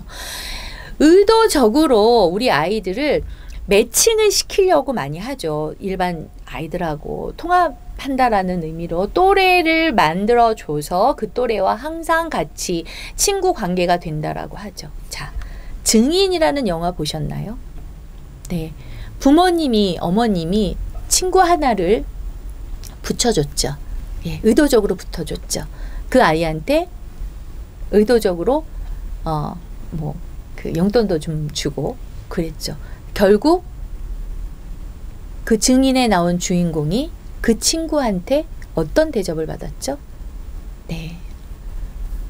그것을 정우성은 밝혀내려고 한 거죠. 힘든 거, 그런 것들을. 그런데 이 친구는, 그 주인공은 그 친구가 이것을 알게 되면, 엄마가 알게 되면 엄마가 속상해 하실 거고, 그리고 그 친구는 다시는 나랑 놀아주지 않을 것 같다라는 말을 했습니다. 예, 그렇습니다. 의도적으로 만든다라는 것이 좋을 때도 있지만 그것이 병이 될 때도 있거든요. 저는 많은 숫자, 여러 명의 숫자, 뭐 함께 뭐 어울려서 놀러 다니고 뭐 이런 것들이 결코 사회성이 길러지는 것은 저는 아닌 것 같아요. 정말 이 아이가 사회 속에서 자기 자신 스스로 설 수 있는, 그리고 자기가 좋아하는 것을 선택할 수 있는 자기 결정력을 갖고 있는 아이로 길러내려면 특수학교가 좋냐, 특수학급이 좋냐, 이런 식의 물리적인 환경이나 그 다음에 지원 체제나 이런 것들만 따지는 것이 아니라 어떻게 하면 이 아이가 자기가 싫어하는 것에 대해서 표현하게 해줄까? 나 이거는 좀 어려워, 나 이거는 좀 싫어라고 당당하게 이야기할 수 있는 아이로 교육하는 것은 어떤 걸까? 그리고 또 저 아이는 내가 싫어하지만 같이 지내기 위해서는 내가 싫어하는 행동을 저 아이는 하지만 그것을 내가 참아낼 수 있어야 되는, 인내를 배우는 그런 것들이 그 교육이 돼서 반복적으로 연습이 돼서 스스로 사회생활을 할 수 있는 성인으로 길러 나가줘야 되는 것이 아닐까라는 생각에서, 사회성을 꼭 특수학급은 사회성이 길러지고 또래들과 잘 어울리는데 특수학교는 또래가 없어, 그래서 특수학교에서는 통합교육이 포기된 거야, 사회성이 길러지지 않는 거야 라고 이분법적으로 생각하지 않으셨으면 참 좋겠어요. 6명의 아이들도요, 친구 관계를 맺기 위해서 정말 배워야 될 게 많습니다. 저희 아이들 그 한 학급의 구성원 6명 중에 이제 굉장히 징징거리는 애가 있어요. 맨날 징징거려요. 맨날 징징거려요. 그런데 그 징징거리는 게 어떤 때는 조금 이렇게 힘들 때가 있잖아요. 계속 우는 소리가 들리면 좀 속에서 처음에는 아이고 뭐 때문에 그랬어, 뭐가 안 맞아, 막 그러면서 이제 그 아이의 기분을 막 이렇게 막 맞춰주려고 하죠. 그런데 그게 하루 종일 되면 왜 그러는지 모르겠고, 그 다음에 어떻게든 해보려고 하는데 그게 잘 안 먹히고 그러면 짜증이 나죠. 저희도 인간인데. 그런데 이 아이가 엘리베이터를 타고 가야 하는데 징징거리기 시작해서 엘리베이터 탈 거야, 좀만 기다려, 이제 올라갔다 내려올 거잖아, 막 이런 얘기를 하는데도 계속 징징거리는 거예요. 근데 잘 못 걷는 애가 있거든요. 근데 그 애가 유모차를 타고, 그 아이가 이제 방과후 끝나서 유모차를 타고 이렇게 오는 거예요. 근데 갑자기 징징거리는 게 멈춰졌어요. 걔랑 같이 엘리베이터를 타야 되는데 걔가 아직 안 왔기 때문이었던 거예요. 친구 관계, 그런 게 아닐까요? 지금 이 순간에 계단으로 내려가지 못하는 내 친구가 와야 같이 타야 되는데 그 친구가 오지 않았기 때문에 내 감정을 걔는 왜 안 와? 라고 표현하는 것. 그게 관계가 형성이 됐다라는 소리잖아요. 그게 저는 사회성이 길러진다고 생각을 해요. 그게 사회성이 아닐까라는 생각을 해봅니다. 그래서 특수학교에서도요, 얼마든지 사회성 길러집니다. 의도적인 교육이 필요한 거기 때문에. 사회성 향상의 의미를 이렇게 저는 질문으로 바꿔봤습니다. 물리적인 통합이 사회성 향상을 가져올까요? 또 사회성 향상을 위해서 필요한 게 무엇일까요? 그렇다면 우리 자녀가 어떤 상황에서 살기를 원하시나요? 어떻게 살기를 원하시나요? 어떤 사람들과 살기를 원하시나요? 예, 그 질문을 드려보고 싶습니다. 입학 후에 일반 학교를 다니다가 중도의 특수학교로 전학하는 아이들이 많은지요. 제가 아까 말씀드렸죠? 네. 1학년부터 6학년까지 정원이 꽉 찼습니다. 그렇다면 중도의 특수학교로 전학 오는 경우는 많지 않겠죠.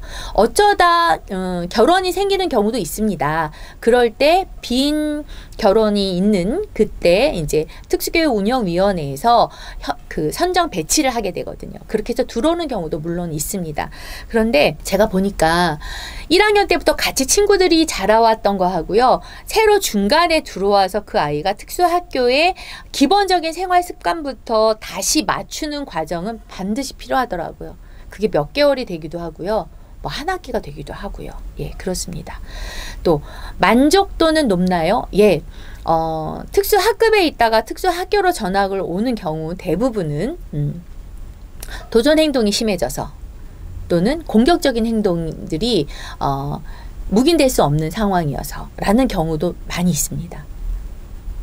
근데 단순하게 중학교를 위해서 내가 이제는 특수학교로 들어가겠다라고 생각하는 그렇게 해서 생각해서 들어오는 경우는 별로 없습니다. 예. 학교급이 바뀔 경우에는 조금 가능합니다. 왜냐하면 학급수가 늘어나기도 하고, 그리고 초등학교 졸업한 후에 중학교에서 이제 일반 학생들의 과목이나 이런 것들이 너무 많아져가지고 그것보다는 생활기술 쪽, 일상생활기술 쪽, 자립 쪽으로 더 치중해서 교육을 받아야 되겠다라고 생각하는 경우에 학교급이 바뀔 때 들어오는 경우도 물론 있습니다. 예. 근데 중간에는 별로 많지 않고요.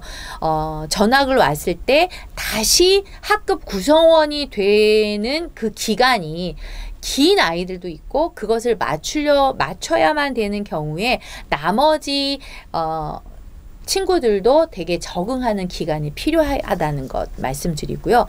만족도가 높은 아이들의 특성은 어떨까요? 특수학급에서 좀 힘들었던 애들은요. 특수학교에 오면은 되게 신나해요. 왜냐하면 왜 그래? 이거보다는 이랬구나 라고 공감해 주거든요. 예. 공감해 주는 환경에 들어오게 된단 말이에요. 그러다 보니까 되게 좋아해요. 그리고 행복해 합니다. 숫자로 다시 보여드릴게요. 예, 1학년부터 6학년까지 이렇습니다. 우리 아이가 도구 사용이나 용변 처리를 스스로 하지 못합니다. 식사를 하거나 화장실을 갈 때 어려움이 있을 것 같은데 가정에서 준비해야 할 부분들이 있을까요? 제가 아까 말씀드렸죠? 예, 식사를 하거나 화장실 갈 때 어려움이 있죠. 예, 그런데 이 어려움이 있는 이거를 집에서도 훈련을 좀 시켜주시고 그리고 또 지원을 받는 인력도 물론 있습니다. 그런데 이 모든 것들이 다 교육 내용이잖아요. 그래서 특수교육이라고 하는 것은 일단 아이가 자립할 수 있는 자조 기술, 이 자조 기술을 배우는 것을 특수교육이라고 생각을 하시면 됩니다. 그럼 우리 아이는 어떤 식의 자립을 할 수 있는 성인기를 보낼까를 지금부터 그림을 그리시는 것을 저는 추천을 드립니다. 그게 정말 중요합니다. 예, 우리 아이가 모든 걸 다 지원을 받아서 다 해줄 경우와 자기 스스로 하나라도 할 수 있는, 그래서 스스로 살 수 있는 그런 성인기를 맞이하는 게 어떤 게 더 중요할지. 물론 지금 초등학교 입학을 앞둔 어머님들 제 말이 귀에 안 들어오실 거예요. 예, 그런데 그게 정말로 중요해서 제가 다시 한번 또 말씀드리고 또 말씀을 드립니다. 의사소통. 네, 아까 말씀드렸죠. 꼭 음성 언어로 저 화장실 갈래요가 아니라 표현, 몸짓이든 표정이든, 그쵸? 예, 간단한 몸짓으로 이야기할 수 있는 몸짓 상징 언어 개발되어 있잖아요. 예, 국토관에 보면 온맘 사이트에 가면 나와 있죠. 그런 식의 비슷한 몸짓이라도 하면 특수교사와 그 다음에 학교 구성원과 그리고 가정에서 그 아이가 표현하는 것을 알아준다면 의도적인 의사소통이 되는 거잖아요. 그것이 사회에서도 분명히 쓰여질 거란 말이죠. 내가 표현을 했더니 이렇게 표현했더니 나한테 해주더라. 그것과 이렇게 표현을 해줬더니 이렇게 표현을 했더니 못 알아들어. 근데 내가 던졌어. 그랬더니 쳐다봐줘. 와는 그 행동 양상은 정말로 다릅니다. 그 아이가 원하는 것을 내가 몰랐을 경우에 못 알아채서 그런 행동까지 가게 하기 전에 긍정적으로 내 욕구를 표현할 수 있는, 그래서 이 행동이 받아들여지는 행동이라면 얼마든지 사회 속에서 같이 함께 살아갈 수 있잖아요. 그런데 그런 의사 표현이 되지 못하고 내가 던졌더니 나를 쳐다봐. 그래서 그 다음에 던져. 그 던지는 것이 한두 번은 통할 수 있지만 그것도 통하지 않죠. 그럼 더한 것을 던지게 되거나 더한 것을 달려들게 되거나 하는 행동의 변화들이 있는 걸 저희들이 많이 봅니다. 자, 큰 아이들이 굉장히 위험한 행동을 하는 경우와 작은 아이들이 그냥 하는 행동과 조금 격이 다르다고 생각하실 수 있는데 그렇지 않습니다. 예, 어린 아이들의 작은 행동들, 그런 것들을 키우느냐 아니면 적절한 행동으로 바꿔주느냐, 적절한 대체 행동을 가리키느냐에 따라서 행동은 굉장히 많이 바뀝니다. 예.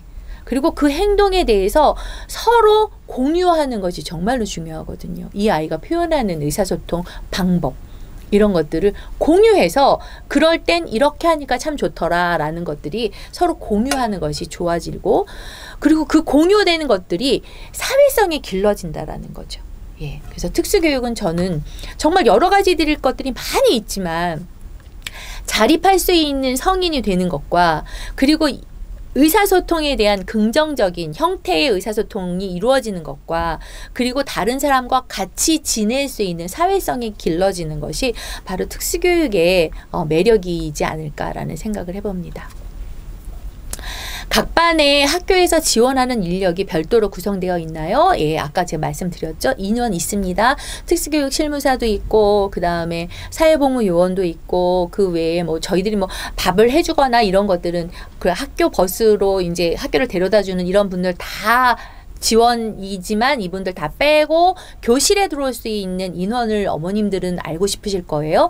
그건 이제 특수교육 실무사도 있고 사회복무 요원도 있습니다. 그런데 특수교육 실무사가 전 학급에 전부 다 배치가 될 수는 없습니다. 이거는 예산에 관여된 문제고, 그래서 특수교육 실무사를 배치하는 것도 특수교육운영위원회에서 다 계획하에 선정 배치 까지 전부 다 맞춰서 저희들한테 숫자를 보내주는 거거든요. 저희들이 하고 싶다고 우리 24학급이니까 24명 주세요 이런다고 24명이 오지 않습니다. 많이 오는 것이 10명, 12명 그 정도거든요. 다른 학교들도 물론 많이 그렇습니다. 다 대부분 그렇습니다. 지역별로 그런 것들이 다르기 때문에요. 원한다고 다 이루어지는 건 아니고요. 그리고 사회복무 요원 같은 경우에도 집 근처에 살고 있는 사람들이 오는 거거든요. 그러다 보니까 많이 오는 그런 학교들도 생길 수 있고, 또 거리가 멀어서 또는 주변에 원하는 그러니까 원하는 요원들이 없어서 배치를 못 받는 경우도 있습니다. 그래서 이거는 별도로 활동 보조원이나 다른 도움 주실 수 있는 분이 함께 하는 것이 가능한 거는 사정에 따라서, 상황에 따라서 다 달라지기 때문에 이것은 이렇다라고 말씀을 드릴 수는 없고, 제가 지원 인력 특수교육실무사와 사회복무요원이라는 말씀을 다시 한번 드려봅니다. 학교에서 발생하는 문제들이 어떤 것이 있나요? 어이구 문제요? 많죠. 다양한 사례가 있을 것 같은데 대부분 어떻게 해결이 되나요? 해결이요? 아이고 안 되는 경우까지 있습니다. 이거는 무슨 소리냐면 어머님들이 학교라는 곳을 어떤 곳으로 생각하시는지 되묻고 싶습니다. 자, 학교 어떤 곳일까요? 예, 안전한 학교 어떤 곳일까요? 행복한 학교 어떤 곳일까요? 예. 이 학교라는 것을 우리가 어떻게 생각하느냐에 따라서 위험해, 괜찮아 이런 거 저는 학교라는 것은 배움의 공동체라고 생각을 합니다. 지원이 얼마큼 많이 되느냐, 좋은 선생님이냐, 우리 아이를 예뻐하는 선생님이냐 이 수준이 아니고요. 우리가 살면서 어머님들 지금까지 좋은 사람만 있으셨어요? 또 싫은 사람하고 안 만나고 사셨나요? 또 내가 배우고자 하는데 필요한 것들, 그런 것들을 다 배우고 나오셨나요? 살면서 배우시죠. 어디서요? 공동체에서.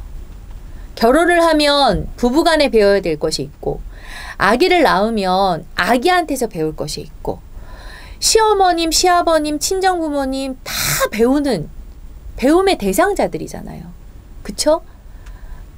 처음부터 끝까지 다 보호받으시면서 사셨나요? 아니잖아요. 내 아이는 내가 끝까지 보호 다 해줄 거야. 이러고 사십니까? 그러지 마세요. 예. 내 아이 내가 1부터 끝까지 다 지겠다라는 마음을 그냥 내려놓으세요. 내려놓으시고 이렇게 해서 배우고 저렇게 해서 배우고 네. 저희 나라 시스템 굉장히 잘 되어 있습니다. 법적인 문제 정말 완벽하게 잘 되어 있습니다. 그것이 실체화되어 가고 있는 중입니다. 물론 마음에 안 드는 건 많죠. 그런데 이 학교라는 공간을 내가 어떻게 생각하느냐에 따라서 배움이 일어날 수 있는 그런 우리 아이가 사회를 나가기 위한 배움이 일어날 수 있는 공동체이기 때문에 함께 살아갈 것이다 라고 생각해서 접근을 하는 것과 우리 아이 다치면 안 되는데 우리 아이 안전해야 되는데 우리 아이 누가 싫어하진 않을까 이렇게 전전긍긍하는 마음으로 불안한 마음으로 보내시면 아이 불안해서 옵니다. 실제로 그래요. 엄마의 마음이요 아이한테 그대로 전달이 돼요. 그래서 엄마가 선생님에 대해서 어떻게 생각하시는지에 따라서 이 아이가 선생님을 대해요. 옛날에 그런 말 많이 있잖아요. 예, 실제로 있습니다. 선생님을 존경해 주세요. 이런 말이 아닙니다. 믿고 신뢰해 주세요. 그리고 우리 선생님이 우리 아이에 대해서 잘 모르는 것 같아 라고 하시면 알려주세요. 알림장 매일 왔다 갔다 하잖아요. 알림장에 선생님들은 학교 생활에 대해서 알림장에 많이 이렇게 적으셔서 오늘은 이렇게 활동했습니다. 어떻게 했습니다. 요즘 코로나 때문에 여러 가지 사이트들 통해서도 많이 주고받고 하잖아요. 그런 것처럼 서로 공유하는 것이 제일 중요한 거거든요. 공유해서 의사소통이 되면 배움이 일어날 수 있는 공동체의 역할이 학교가 이루어질 수 있거든요. 그렇다면 이 아이는 점점점 배워나가는 그래서 성인으로 사회인으로 성장해 나갈 수 있는데 늘 보호받기만 원하신다면 이 아이는 우물 안의 개구리 온실 속의 화초로서 사회에 나가기 전에 어떻게 하면 학교에서 더 길게 다니고 우리 아이가 보호받을까 그런 다음에 다시 또 보호되는 곳을 찾아서 갈까 밖에는 저는 안 된다고 생각을 해요. 예, 아이가 사회에 나가서 스스로 살 수 있는 개인으로 그렇게 성장할 수 있는 하나의 과정을 학교 안에서부터 출발을 해서 신뢰하시고 배움이 일어날 수 있는 공동체로 여겨주시라는 것. 그것이 저희들이 함께 해야 되는 이유라고 생각을 합니다. 물론 이것이 어느 한쪽에서 그렇게 한다고 전부 다 같이 이루어지지는 않을 수 있어요. 그렇죠. 교사도 노력을 해야 되지만 학부모님들도 노력을 하셔야 되는 관계라고 저는 생각을 합니다. 제가 처음에 특수학급에서 특수학급 발령을 받았을 때는 특수교육 어머님들은 뭐 예전엔 정말 더 심했어 라고 하시는데 요즘 정말 많이 좋아졌어 라고 말씀하시고 옛날엔 정말 아무도 우리를 쳐다도 안 봤어 말씀하시는데요. 특수교사들도 그래요. 제가 89년 3월에 발령 받아서 정말 알아주지 않는 특수교사가 도대체 무슨 사람인지 정교사야? 준교사야? 보조하는 사람이야? 라고 하는 그런 시절도 있었습니다. 근데 지금 정말 많이 바뀌었거든요. 앞으로 복지국가로 가는 것, 선진국으로 가는 것이 바로 이런 복지 형태. 우리가 같이 함께 살아가는 것이 수위가 높아지는 것이 바로 잘 사는 나라가 되는 거잖아요. 그쵸? 그 길을 교사만 할 수 있는 것도 아니고 학부모들의 힘만으로 되는 것도 저는 아니라고 생각을 합니다. 함께 해야 되는 거잖아요. 그러려면 학교라는 것은 배움의 공동체가 되어야 된다라는 것. 그래서 이 속에서 서로 배우는 것. 저도 어머님들한테 배웠고 어머님들도 저희들한테 배우고 그리고 아이들한테서도 배우고 아이들이 저희한테도 배우고 하는 함께 배우는 배움의 공동체. 예, 그것이 곧 학교라는 생각이 들어서 다시 한번 강조를 하고요. 입학 후에 우리 아이나 같은 학급 아이가 타인에게 해가 될 수 있는 도전적 행동이 있는 경우 어떤 지원을 받을 수 있나요? 네, 도전적인 행동 지금까지 굉장히 많이 말씀을 드렸는데 먼저 저희들이 도전적 행동의 기능을 파악합니다. 아이들마다 도전적 행동을 하는 것이 되게 다르잖아요. 어떤 아이는 관심을 끌기 위해서 그런 경우도 있지만 또 뭔가를 얻기 위해서 구체물을 얻는 것뿐만이 아니라 활동을 얻어내기도 하는 거고 그 다음에 또 회피하기도 하고 감각을 조절하기 위해서도 하고 그리고 또 무료하기 때문에 놀고 싶어서 놀이로 이런 것들을 하잖아요. 이 모든 것들에 대한 제일 처음은 왜 하지? 왜 그럴까? 그리고 다른 건 없을까? 라는 거에서 저희는 출발을 하거든요. 그래서 긍정적 행동 지원을 지금 특수학교에서는 전 특수학교에서는 다 하고 있습니다. 전교생이 1차 지원해서 보편적 지원을 받고 있고요. 그 다음에 2차 지원으로 소집단 지원을 받는다고 그래서 위험 행동을 지닌 학생들을 위한 소집단 차원의 행동 지원도 지금 5에서 10% 정도 하는 것이 교육청의 목표였고요. 이 숫자는 조금 바뀔 수는 있을 것 같습니다. 지금 서울특별시 교육청에서는 특별행동지원단도 구성이 돼서 아이들이 학교 내에서 안전하고 행복하게 교육을 받을 수 있도록 이런 지원들을 하고 있습니다. 그리고 이제 개별 지원. 고위험군 학생들을 어떻게 하면 위기 행동에 대해서 대처할 수 있는지 학교 차원에서 계획을 세우고 그 계획 하에 함께 움직일 수 있는 그런 계획도 다 만들어 놓고 있습니다. 그것 때문에 회의도 굉장히 많이 합니다. 예, 개별화 교육 계획을 세우는 그 회의만이 아니라 이 개별 지원을 위한 협의회를 제가 올해 1학기 때 한 학생의 협의회를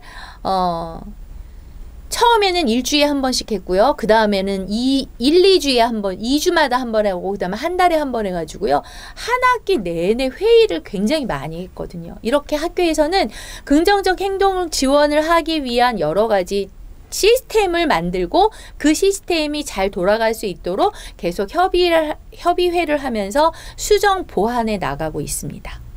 그 한 예로 보편적 지원 같은 경우에는요. 모든 아이들이 5분 교수를 합니다. 아침에 등교를 해서 우리 아이들이 바람직하다고 생각하는 교수학습에 대해서 영상으로 만들어가지고 5분 교수를 하고 있고 그리고 보편적 지원을 하는 전 학급의 보편적 지원을 받으면서 이번 달에 으뜸이 정말 잘 지킨 그 다음에 활동을 잘한 친구들을 뽑는 월간 으뜸이 상을 수여하기도 하고 그리고 또 소집단 지원이라고 해서 위험 행동을 하는 아이들을 조금 더 특별 프로그램을 운영을 해서 이 아이가 어려운 정서적으로 어렵든 뭐 이런 마음들을 뭐 치료적인 접근을 하려고 노력을 해서 뭐 음악 치료를 한다던가 체육 프로그램을 돌린다던가 하는 소집단 지원도 했습니다. 그리고 아까 말씀드렸던 것처럼 개별 지원도 계획을 해서 했고요.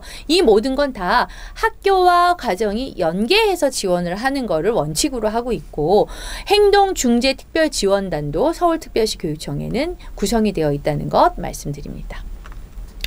긍정적 행동 지원이라는 것은 중재 계획을 세우는 것이잖아요. 그래서 문제 행동이 있다, 도전 행동이 있다, 위기 행동이다라는 이 문제 행동이 과연 왜 일어났는지를 먼저 찾습니다. 선행 사건이 어떤 것이었는지, 그리고 이런 문제 행동을 일으키게 되는 예측 변인들이 무엇인지를 저희가 수집을 하게 되거든요. 이거는 데이터를 수집을 해서 추측을 해서 가설을 세우고 그 가설이 맞는지 안 맞는지 교육 활동을 통해서 다시 점검을 하게 되는 겁니다. 그런데 선행 사건뿐만이 아니라 이 선행 사건 전 배경 사건이 무엇인지부터 출발을 해서 중재를 세우는데 이 중재라는 것이 바람직한 행동을 할 수 있도록 도와주는 것과 그 다음에 이 행동을 해서 얻는 것이 있다면 이 행동이 아니더라도 얻을 수 있는 대체 행동을 가리키는 거거든요.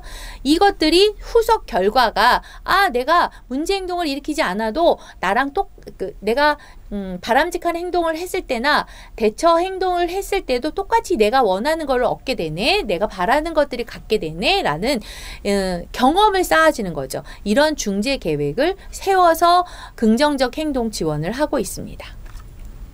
자, 마지막 질문이 될 것 같은데 자녀의 초등학교 입학을 앞둔 가족을 위한 한마디를 해달라고 말씀을 하셔서 저는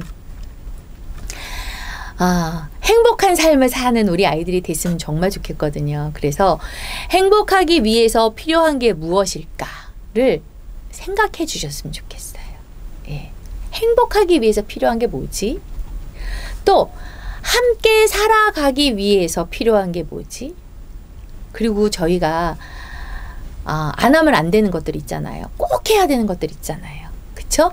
그 꼭 해야 하는 것은 꼭 해야 돼요. 대신 해주면 안 돼요. 본인이 해야 돼요. 자기 스스로 그것을 할 수 있어야 해요. 그리고 절대로 하지 말아야 되는 거는 참아낼 줄 알아야 되잖아요. 못 참고 폭발하면 안 되잖아요. 폭발하기 전에 중재 계획을 세워서 폭발하지 않도록 도와주는 것도 물론 긍정적 행동 지원이지만 조금 불편해도 참았더니 넘어가지네 하는 그 긍정적인 경험들을 길러줘야 되는 거잖아요. 그래서 저는 행복한 삶이란 함께 살아가기 위해서 필요한 것들, 그리고 해야 되는 건 꼭 하는 거, 그리고 절대로 하지 말아야 되는 거는 안 하는 것. 이걸로 저는 정리를 해봤습니다. 자, 우리 아이의 행복한 학교 생활은요, 혼자가 아니라 모두가 함께 만들어야 된다라는 것을 마지막으로 말씀을 드렸습니다. 네, 감사합니다. 질문이 들어왔네요. 2개의 질문이 들어왔습니다. 네, 학급에 도착하면 수업 시간 전에 아이를 지켜봐 주는 분이 계신가요? 자, 이 질문을 하신 분은 아마 등교 시간 전에 아이를 일찍 데려다 놓으셔야 되는 직장 어머님이신가? 그런 생각이 좀 들기도 하는데, 저희가 출근을 해서 학교 버스가 들어오기 전까지 누군가가 와 있는 거는 아닙니다. 누군가가 와 있는 건 아니죠. 그런데 담임 선생님이 출근하시는 건 아이들의 등교 시간하고 맞물리진 않잖아요. 그쵸? 일찍 오시죠. 예, 좀 일찍 오십니다. 학교에 일찍 오시죠. 근데 이 일찍이 예전에 어떤 경우는 1시간? 막 이렇게 일찍 오셔서 아무도 없는데 휠체어를 타는 아이였는데 그냥 이렇게 데려다 놓고 그렇게 가시는 경우도 있었어요. 뭐 그런 걸 말씀을 하시는 거는 물론 아니라고 생각을 하는데요. 지켜봐 주시는 분이 계시는 거는 어느 정도의 시간인지를 제가 말씀을 다시 여쭤봐야 될 것 같고요. 이제 담임 선생님만이 아니라 특수교육 실무사도 있고 사회복무 요원도 있다라고 말씀을 드렸잖아요. 그래서 아이들이 등교하면서 이 6명의 아이들을 이렇게 같이 버스에서 내려서 교실까지 데리고 오는 경우도 있고요. 또 자가로 오시는 아이들을 이 현관에서 맞이해서 데리고 오는 그런 계획들을 저희가 아침에 누가 누구를 맡을 것인지, 누구를 교실로 데리고 올 것인지에 대한 계획을 저희들이 다 세웁니다. 예, 그러니까 초등학교 1학년인 경우에는 정말 한 명이 전부 다 아이들이 교실까지 올 수 있도록 도와줘야 되잖아요. 그러다 보니까 6명이니까 2명 정도씩, 3명의 인력이 있다면 3명의 인력이 2명씩만 데리고 와도 되고요. 그리고 교실에 왔을 때 또 이 아이가 다른 아이들보다 정말 많이 일찍 와서 한동안 있어야 된다라고 하는 거는 선생님하고 같이 의논을 하시면 되는 거지, 누가 여기 지켜, 뭐 전부 일찍 오는 애들 다 모아가지고 여기 지켜, 이런 거는 아닙니다. 예, 그거는 상황에 따라서 달라질 거라고 말씀을 드리고요. 자녀 치료 등 일정이 있는 경우 지각 조퇴가 가능할까요? 치료실 들어가기가 너무 어려우시죠? 그래서 학교 수업보다 치료를 받고 대기하고 있다가 치료를 받고 그리고 학교로 오시고자 하는 거잖아요. 그러면 지참, 지각, 그죠? 지각 신청하세요. 예, 이게 수업 일수와, 저희는 국가 수준의 교육과정을 운영하는 나라이기 때문에 수업 일수가 정해져 있고, 그 다음에 수업 일수에 등교하는 날짜가 어느 정도 정해진 숫자가 있습니다.